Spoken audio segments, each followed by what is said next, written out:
कुशीनगर के पडरौना नवीन सब्जी मंडी के ग्राउंड में आयोजित गठबंधन से समाजवादी पार्टी के उम्मीदवार अजय प्रताप सिंह के समर्थन में सपा राष्ट्रीय अध्यक्ष अखिलेश यादव एक जनसभा को संबोधित करने पहुंचे।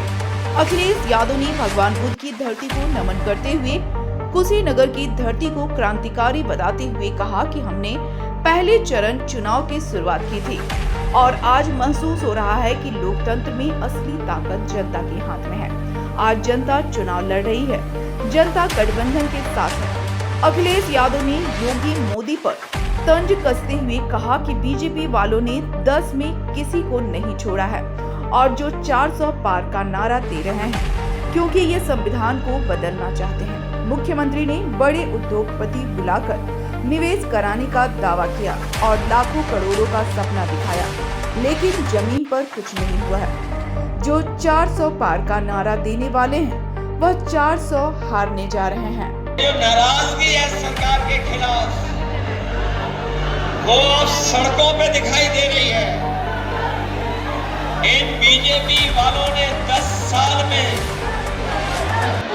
किसी को नहीं छोड़ा जिसको धोखा न दिया हो, चाहे वो किसान हो, नौजवान हो, व्यापारी हो, और हर वर्ग के साथ भेदभाव किया है। ये वही लोग जिन्होंने ये नारा दिया था 400 पार, और ये 400 पार का नारा इसलिए दिया था क्योंकि ये संविधान को बदलना चाहते थे। लेकिन हमें खुशी है इस बात की, जनता ने भी फैसला ले लिया है कि रोटी, कपड़ा और मकान, लेकिन उससे पहले हमें बचाना है अपना संविधान। ये लड़ाई रोटी, कपड़ा और मकान की तो चलेगी, लेकिन उससे पहले हमें अपना संविधान बचाना है, क्योंकि यही संविधान है जो हमारा सम्मान है।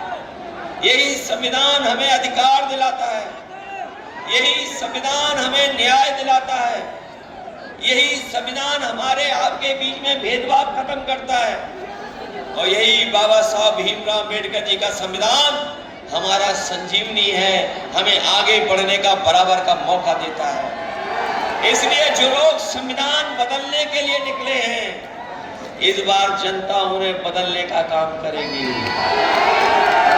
और ये इलाका तो वो इलाका है जहां पर डबल इंजन की सरकार को डबल काम करना चाहिए था,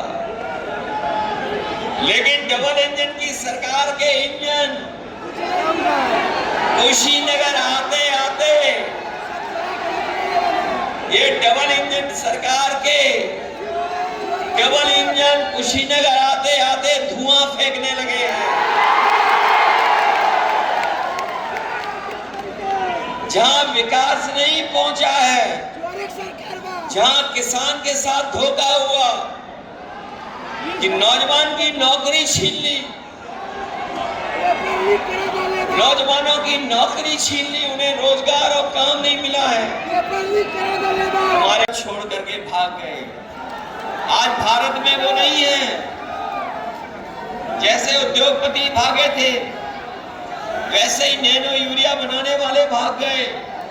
इसलिए हम आपसे अपील करने आए हैं, ये चुनाव केवल हमारा आपका चुनाव नहीं है, ये चुनाव हमारे आपके भविष्य के साथ साथ आने वाली पीढ़ी का भी चुनाव है। इसलिए आपसे हम अपील करना चाहते हैं कि आप अपने भविष्य के लिए और आने वाली पीढ़ी के भविष्य के लिए इस बार इंडिया गठबंधन की मदद करना। इस बार जहां जा रहे हैं, जहां पर जा रहे हैं, वहां पे समर्थन इंडिया गठबंधन को मिल रहा है, और इतना समर्थन पहले कभी नहीं देखा जितना इस बार समर्थन मिल रहा है, क्योंकि इस बार की जनता बदलाव चाहती है, बदलाव, परिवर्तन चाहती है। और परिवर्तन इसलिए चाहती है कि इन्होंने सपने तो दिखाए, बड़े बड़े, बड़ी बड़ी बातें तो की, लेकिन जमीन पर कुछ नहीं उतारा। यही गोरखपुर वाले आपके हमारे मुख्यमंत्री लखनऊ में तो हैं, ये आरोप तो लगाते थे दूसरों पर, लेकिन बताओ यह जमीन पर कितना विकास पहुंचा दिया इन्होंने। ये वही सरकार के लोग हैं जिन्होंने बड़े बड़े उद्योगपति बुला करके और ये कहा कि हम निवेश कराएंगे।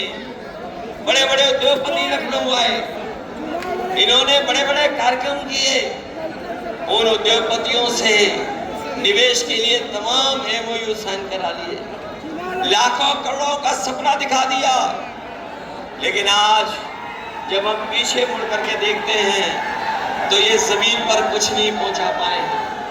न केवल निवेश के नाम पर धोखा दिया, बल्कि 10 साल में इनकी हर बात झूठी निकली, इनका हर वादा झूठा निकला। और आज तो स्थिति ऐसी आ गई है कि जो लोग 400 पार का नारा दे रहे थे, अब वो 400 हारने जा रहे हैं। 400 पार का नारा देने वाले 400 हारने जा रहे हैं। जब से इंडिया गठबंधन ने PDA का नारा दे दिया, ये घबरा गए हैं। PDA जो हमारा आपका नारा बन करके आया, उसने NDA को हराने के लिए संकल्प ले लिया है। यही PDA NDA को हराने का काम करेगा। और हम आपको भरोसा दिलाते हैं कि जिस तरीके से इंडिया गठबंधन और समाजवादी पार्टी ने तय किया है कि जब सरकार बनेगी तो न केवल हमारा किसानों का कर्ज माफ होगा, बल्कि किसानों की पैदावार को सही कीमत दिलाने के लिए हम उनको कानूनी अधिकार भी MSP का दिलाने का काम करेंगे। जहां MSP का कानूनी अधिकार मिलेगा, वहीं हमारे तमाम लोगों को याद होगा जब समाजवादी सरकार थी तो हम अपनी माताओं बहनों को हर महीने पेंशन दिया करते थे। जो बेटियां 10वां और 12वां पास कर लेती थी, उन्हें कन्या विदान दे करके मदद करते थे। लेकिन जैसे ही सरकार बदली, इन्होंने तमाम योजनाओं को रोकने का काम किया। हम अपनी माताओं बहनों को कह के जा रहे हैं कि आने वाले समय में जब सरकार बनेगी तो अपने गरीब परिवार की माताओं बहनों के धोखा दिया है कि इन्होंने अपने लोगों को मुनाफा कमाने का मौका दे दिया। जहां हमारे किसानों की बोरी से चोरी हुई, ये हमारे किसान भाई जानते होंगे, जब वो बाजार से खाद लेने गए तो उनकी खाद में से चोरी हुई। पहले बोरी से 5 किलो चोरी हुई, फिर 5 किलो हो गई। पिछले 10 साल में भारतीय जनता पार्टी ने खाद की बोरी से 10 किलो चोरी करने का काम किया। न केवल बोरी से 10 किलो चोरी की, बल्कि अगर आप DAP खरीदने गया हमारा किसान तो उसे मजबूर कर दिया और कहा कि आपको DAP की बोरी तभी मिलेगी जब नैनो यूरिया की आप ये बोतल खरीद लोगे। वो वादा किया था कि वो दिल्ली में और उत्तर प्रदेश में सरकार में आ जाएंगे तो न केवल पडरौना में बल्कि आसपास की जिलों में जो बंद पड़ी है चीनी मिल, उनको चलाने का काम करेंगे। लेकिन 10 साल में उन्होंने न चीनी मिल चलाई और न गन्ने की कीमत को बढ़ा पाए। जो कीमत बढ़ाई भी है वो आज दूसरे प्रदेशों से कम है। हम अपने किसान भाइयों को भरोसा दिला के जा रहे हैं, जहां इंडिया गठबंधन समाजवादी पार्टी ने तय किया है कि सरकार बनने पर न केवल हम अपने किसानों का कर्ज माफ करेंगे, कर्ज माफ के साथ साथ उनकी फसल और पैदावार की कीमत भी दिलाएंगे, जिससे हमारा किसान खुशहाल हो सके। न केवल खुशहाली के लिए उन्हें कीमत दिलाएंगे, बल्कि हम अपने किसान भाइयों को ये भरोसा दिला के जा रहे हैं, दिल्ली और यूपी में सरकार बनेगी तो चाहे हमें नई चीनी मिल लगा करके यहाँ के किसानों की किसानों की पैदावार और उनकी आर्थिक स्थिति को बेहतर करना पड़ेगा, तो हम चीनी मिल लगवा करके अपने किसानों को खुशहाली का रास्ता। भगवान बुद्ध की जमीन धरती को नमन करता हूँ। उनके साथ साथ ये हमारी पडरौना कुशीनगर की धरती हमेशा क्रांतिकारी और क्रांतिकारी लोगों का हमेशा यहाँ की जनता ने अभिवादन और स्वागत किया है। ये ऐसी धरती रही है जहाँ के लोगों ने अपने तमाम सवालों को लेकर के, अगर किसानों के ऊपर कभी संकट आया होगा तो यहाँ के किसानों ने मिलकर के सरकार से टकराने का काम भी किया है। ऐसे अपने तमाम लोगों का मैं बहुत बहुत धन्यवाद और आभार प्रकट करता हूँ। मैं देख रहा हूँ कि जहाँ पंडाल में लोग बड़ी संख्या में हमें दिखाई दे रहे हैं, जहाँ थोड़ी बहुत छाया भी है, लेकिन जहाँ छाया नहीं है, हमारे बाईं तरफ दूर तक और दाईं तरफ भी बहुत दूर तक हमें, और पीछे तक जहाँ पेड़ लगे हुए उसकी छाया में लोग खड़े हुए हैं, जहाँ बाउंड्री के बाहर भी बड़ी संख्या में लोग दिखाई दे रहे हैं। मैं आज ये कह सकता हूँ कि कुशीनगर की जनता इस बार पिंटू सेतवार जी को रिकॉर्ड मतों से जिता करके लोकसभा भेजने जा रही है। ये चुनाव पिछले महीने से लगातार हम लोग देखते आ रहे हैं। जहां पहले चरण में हम लोगों ने चुनाव की शुरुआत की थी और लगातार हम लोग जनता के बीच में जा रहे हैं। ये आखिरी चरण का चुनाव है जो 7वें चरण में आपको वोट डालना है।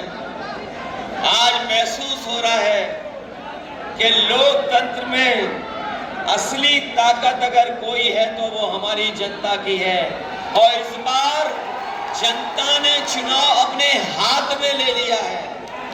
ये पहला चुनाव देखने को मिल रहा है जहां पर जनता स्वयं अपने आप एक साथ मिलकर के इंडिया गठबंधन और समाजवादी पार्टी के प्रत्याशी के साथ, जनता का गुस्सा 7वें आसमान पर पहुंच गया है भारतीय जनता पार्टी के खिलाफ। और जैसे जैसे गुस्सा बढ़ा है, बीजेपी के बड़े बड़े नेताओं की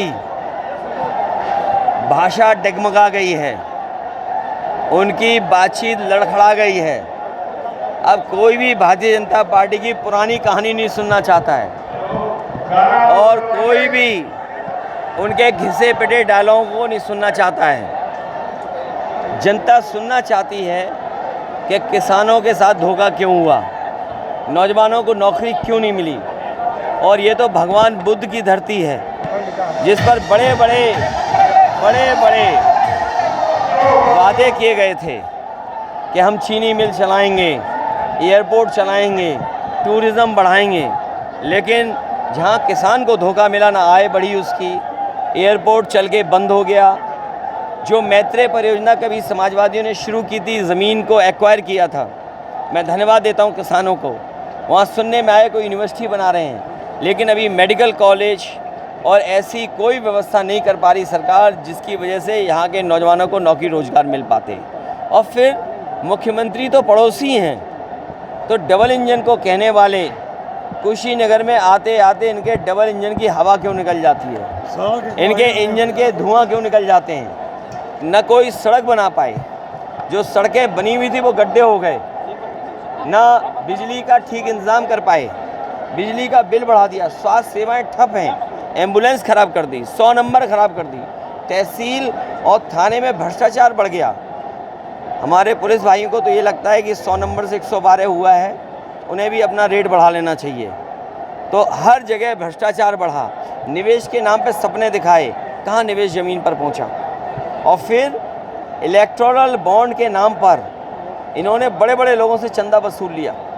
इलेक्टोरल बॉन्ड से जो पैसा वसूला उसकी वजह से महंगाई भी है, उसी की वजह से भ्रष्टाचार हुआ है। भारत राय आपकी पार्टी के बड़े नेता हैं, उन्होंने बयान दिया है, मुस्लिम अच्छों को लेकर बयान दिया, मुस्लिम का अच्छा मिलना चाहिए। देखिए, इसमें मैं अपने पत्रकार साथियों से कहूँगा कि थोड़ा समझदारी से आप भी काम लीजिए। सही मायने में और सच्चाई ये है कि बीजेपी के फैसलों ने पिछड़ों का, दलितों का, आदिवासियों का आरक्षण छीना है। यही पिछड़े, दलित और आदिवासी लोग सामान्य मेरिट में आ जाते थे, जनरल में इन्हें नौकरी मिल जाती थी, लेकिन अब इनको जनरल में नौकरी नहीं मिलती है। तो इनको अपनी सीमा में बांध दिया है और उसका परिणाम ये हुआ है कि जो 50% है उसमें EWS भी है, उसी में धर्म है। तो आप खुद सोचिए और विचार करिए कि धर्म के आधार पर आरक्षण किसने किसको ज़्यादा दिया, और दूसरी बात पिछड़े, दलित और आदिवासियों का आरक्षण किसने छीना है। बीजेपी ने पिछड़े, दलित और आदिवासियों का आरक्षण छीना है। ये जानबूझ